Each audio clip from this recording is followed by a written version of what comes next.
ఎలా జరుగుతుంటాయనేటువంటిది చెప్పాల్సినటువంటి అవసరం ఉంది.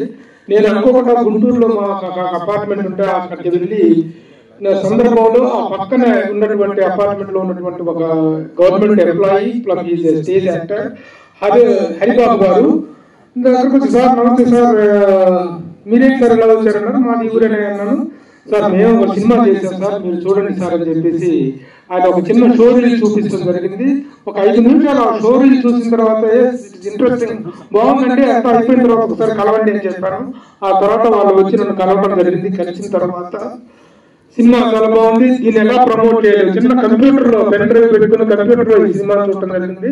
సినిమా చాలా బాగుంది. నాతో పాటు మా మిత్రుడు పర్వతనే రాంబాబు కూడా చూడటం, చూసిన తర్వాత ఈ సినిమాని ఎలా ప్రమోట్ చేయొచ్చు, దీన్ని ఎలా మనం రిలీజ్ వరకు తీసుకెళ్లొచ్చు అనేటువంటి మేము మదనపడుతున్నటువంటి సమయంలో మాకు దొరికినటువంటి ఒక వండర్ఫుల్ ప్రొడ్యూసర్, టేస్టీ పర్సన్, ఒక ఎన్ఆర్ఐ మురళి గారు.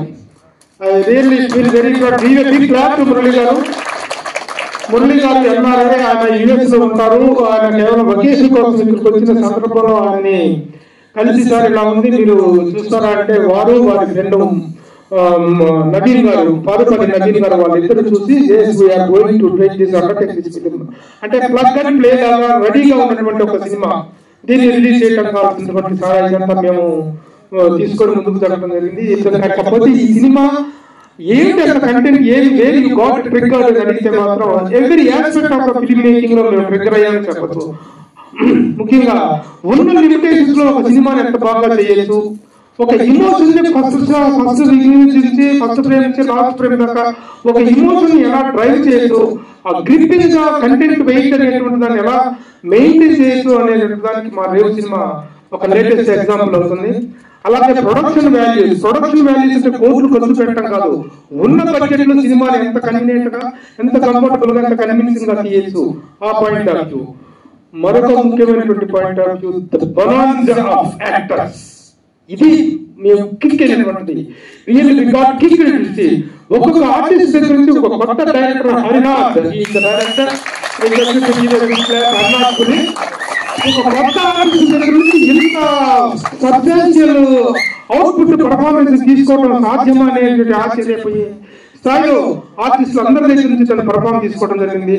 మీ అందరికీ గుర్తుంటుంది, ట్రైలర్ లో కనిపించిన ఎల్పి శ్రీరామ్ గారు అనేటువంటి ఒక ఎక్వైటెడ్ ఫేస్ తప్ప మరి ఏ ముఖము కూడా ఇక్కడ పరిచయం ఫేస్ లేదు. కానీ ప్రతి ఒక్కరి దగ్గర నుంచి కూడా గ్రేటెస్ట్ పర్ఫార్మెన్స్ తీసుకున్నాడంటే స్క్రిప్ట్ మీద తనకి ఎంత కన్వీనియన్స్, ఎంత అథెంటిసిటీ ఉంటే చేయగలుగుతాడు అనేటువంటిది రియల్లీ. పొద్దున ఒకప్పుడు దాసరి నారాయణరావు గారు, కోటి రామకృష్ణ గారు ఇలాంటి ఆర్టిస్టులు కొత్త ఆర్టిస్టులని తీసుకొచ్చి అద్భుతాలు సృష్టించి ఒక నటులని ఏ విధంగా పరిచయం చేస్తారు, గేట్ ఆఫ్ న్యూ టాలెంట్ గా వాళ్ళు ఏ విధంగా చేశారు. రీసెంట్ గా బలగం అనే సినిమాతో దిల్రాజు గారు ఎలాంటి ఒక ఆర్టిస్ట్ తీసుకొచ్చారు, ఆ విధంగా కొత్త ఆర్టిస్టులకు మా సినిమా రేపు ఒక అద్భుతమైనటువంటి గేట్ అవుతుందని చెప్పి నమ్ముతున్నా. These are the trigger points we got.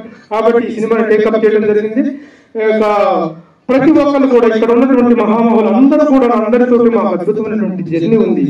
Telugu film జర్నలిజంలో, తెలుగు ఫిలిం ఇండస్ట్రీలో సినిమా జర్నలిజం అనేటువంటిది, సినీ మీడియా అనేటువంటిది హ్యాండ్ ఇన్ హ్యాండ్ గా వెళ్తున్నాం. ఇండస్ట్రీలో ప్రతి పెద్దలతో కానీ అందరితో కూడా we are maintaining very cordial relations. ఇంతమంది ప్రముఖులు మమ్మల్ని అభినందించి ఆశీర్వదించడం కోసం వచ్చారు అంటే వీళ్ళందరితో మేము మెయింటైన్ చేసిన రిలేషన్స్ కాదు, మేము the way how the media and the industry is going hand in hand అనేటువంటి దానికి ఇందరు ప్రముఖుల యొక్క ప్రజెన్సే మాకు గొప్ప బలంగా మేము భావిస్తున్నాము. కాబట్టి ఇచ్చేసిన ప్రముఖులందరికీ పేరు పేరున మేము కృతజ్ఞతలు తెలియజేస్తూ, ఇప్పుడు you can take your own choice to get Prasanna Kumar గారిని మాట్లాడవలసిగా కోరుతున్నాం.